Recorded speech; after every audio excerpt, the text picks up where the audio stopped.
People have asked me what my interests were as a young person. I always had a feeling for space, and I've always felt that we're not alone, that we have people similar to ourselves in space. Mr. Norris, you claim to have conclusive evidence of the existence of flying saucers. What is this evidence? Well, some of the craft have dropped metal objects from them.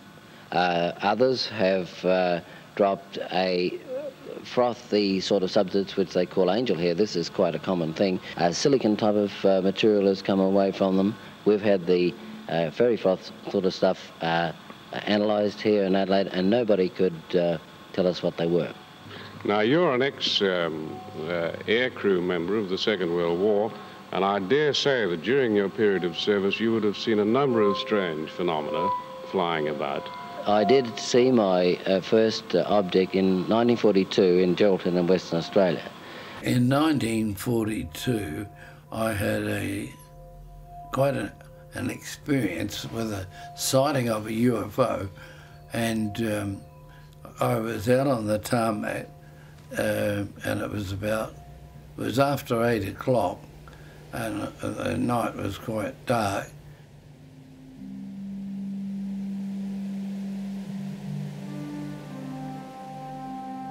I looked up and saw this thing which was spherical, and around the edge of it, it had a purple hue. It was coming, obviously high up, but it appeared to be coming also at me.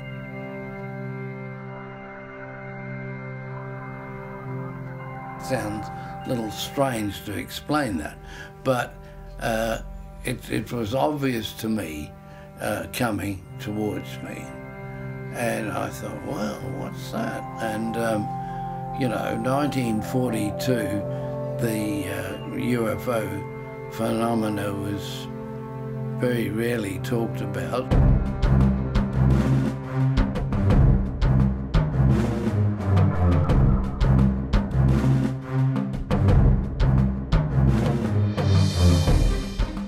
Hoping to convince the people that UFOs are for real, and the word UFO means extraterrestrial craft, and from my point of view.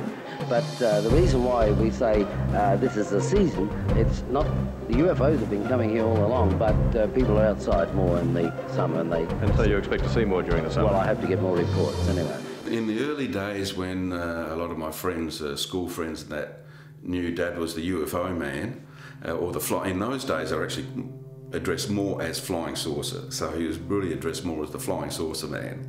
And of course, that has all sorts of connotations. So kids at school would take the mickey out of me and that. And of course, at first, I probably used to get a little bit feel awkward about the whole situation. And I think that's only natural when you're a young kid, because they're directing stuff at you which is not really you. Have you ever been called an eccentric or indeed a crackpot for holding these views? I certainly have, and in the early stages we were certainly called people sort of not all there. You know, as I often say to a lot of people, if you understood the facts, you wouldn't be so blasé about the whole thing, and that's really the crux of it. If you understand the facts, you can't be that blasé. I came out this morning to get the paper, and as I walked back I noticed a circle on the lawn, and I was quite intrigued. I called my wife out, and she's got no explanation for it. As you can see, the grass has got a circle round there, and it's actually dying off. And it wasn't like this yesterday morning because I had the sprinkler going on it. There has been some suggestion that it could have been caused by a flying saucer. What do you say about that? I don't believe in flying saucers, but I've got no explanation for it. So I took the chance and rang Colin Norris this morning. He seemed quite interested when I described it to him, and I've got no explanation whatsoever for it. The markings on the ground, craft coming in and doing rectangular turns or right-angle turns or doing spectacular things. This is what it's all about. When my father experienced the sighting in 1942, I think it was, he set up his organisation where he would go out and investigate. UFO sightings.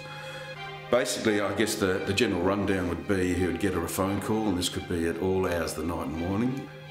What he would do then is get the details from the person, or he would say this requires a little bit more investigation, it was something of significance. So what he would do is often go out and interview the person. He would take along a tape recorder. About 12 years ago, these people had an object sitting over the shed in the back of their house on the house property, and they got in touch with me about that. This person stepped back from this pine hedge onto the lawn. How was he dressed? Is this the person that you have drawn here? Had these most beautiful gloves. I've never seen anything like it. They were black. What sort of shapes, what sort of things have you seen? Well, the one up on the hill was a cigar-shaped, long cigar-shaped one. Has anyone seen these things with you? No, only the wife has seen it, yeah. Do you believe these reports about flying saucers? Copper. Oh, I don't only believe them. I know that these people are telling the absolute truth because they're dignified and wonderful people. What happened, again, just briefly, in 1985? We started going on the highway out of Broken Hill. Turned around and I went and made my bed, and as I was walking to the front, to the back, I could hear like a whizzing, winding noise. I thought it was a helicopter or something. I said, Joe, I said, can you hear something like a helicopter and, I don't know, like a whizzing noise? No, it sounds like it's getting closer and closer.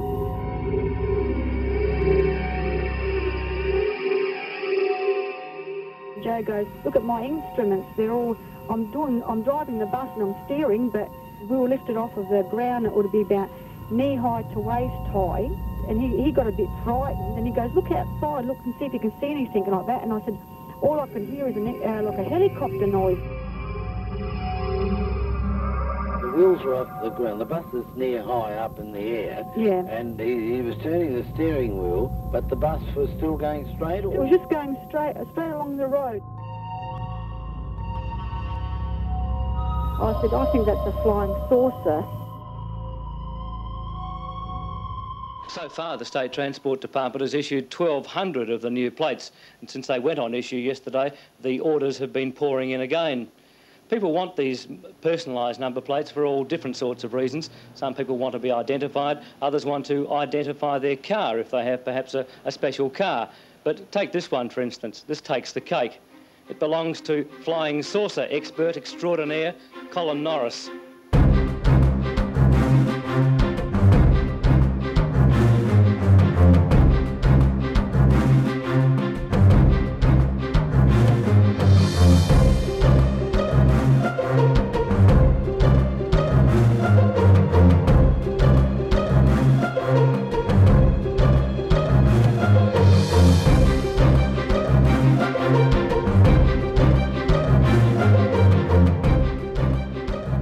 His whole attitude, don't take them too seriously, but take his subject seriously. Because those that don't believe or aren't interested, you know, time will come where something will happen and they will become more interested. And as it was, as we start going to the moon, as we start going to Mars, suddenly those people that were probably very sceptical start to turn around. Other reports that you've had of people actually seeing humanoids, what do they suggest they could look like? Well, they look like you and I. Just like you and me? Yeah, that's right. We have a range of people on our own planet. You know, we have Negroids and we have Asian people and we have the Scandinavian people and we have Pygmies. And so there's a fair range on our own little planet. So there's no reason why these people shouldn't be similar from outer space. These people are just basically the same as ourselves. One of the things I could say about Colin, I think the thing that gives him a lot of respect worldwide, is the fact that his investigations are untainted. Certain other organisations tend to put some sort of slant one way or the other on an experience. Dad's idea was you go in there, you gather the information, you record the information, you document the information. Whatever you see, you get the basics of what it was. And what do you think it was? Well, I don't really know. I don't suppose I believe there's probably life on another planet, but I don't really believe in UFOs, but there was definitely something metallic in the tree. What sort of theories do you have? On pure evolution, basis there must be life on some of the planets. Possibly they're only a couple of hundred years in front of us in technology and able to do what we will eventually do. But I think it hurts our ego a little bit to think that they found us first. Colin, do you think most Australians believe in UFOs? Yes, I think that about 75% of the people today believe in UFOs. I saw this plane-looking type of object in the sky. I thought it'd just be a plane, but then I came across this and it didn't look like a plane at all. So Paul stopped the car. We got out and had a look, and it was just really incredible because as soon as it went over the car, 3 beams of light, searchlights, just looked as though they were just searching out into the sky. And what happened to the car when it came over it? Well, the car that I was in, it jumped, and it hopped when it started off. What do you think it was? I don't know if I could call it a flying saucer, but definitely an unidentified flying object. Did you believe in them before you saw this?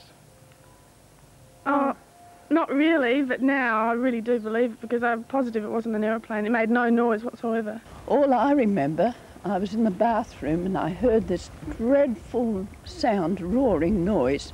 Well, you've heard these suggestions that it might have been a flying saucer. What do you think about that? I haven't got much interest in flying saucers, really, to tell you the truth. But I thought it could have been a whirlwind.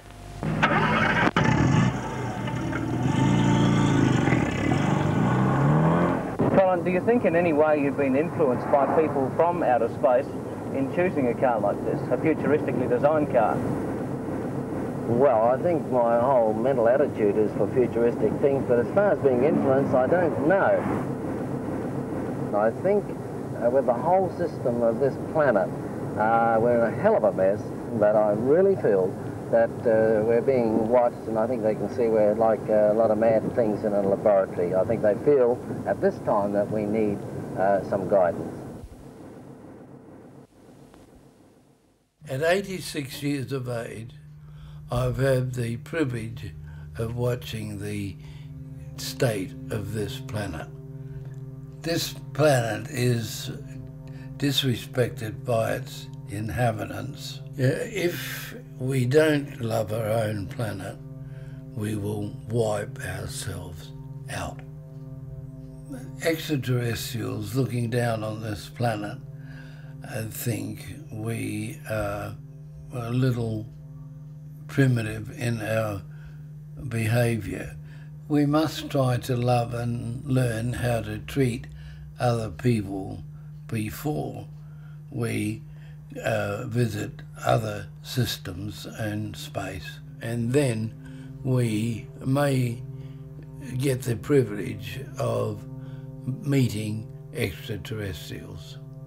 What sort of conversation would I have?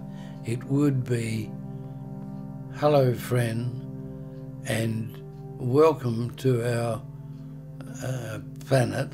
Would you like to have lunch? I think I'd be sociable.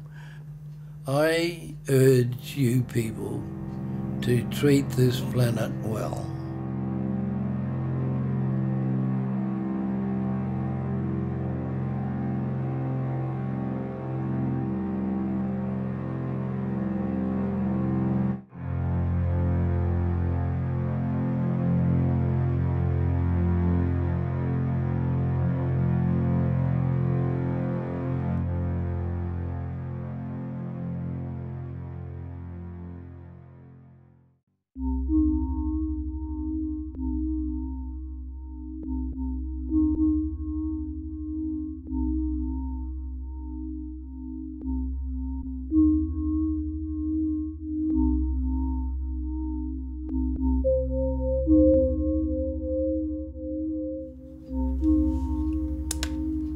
That's an ashtray, and this is where you press it.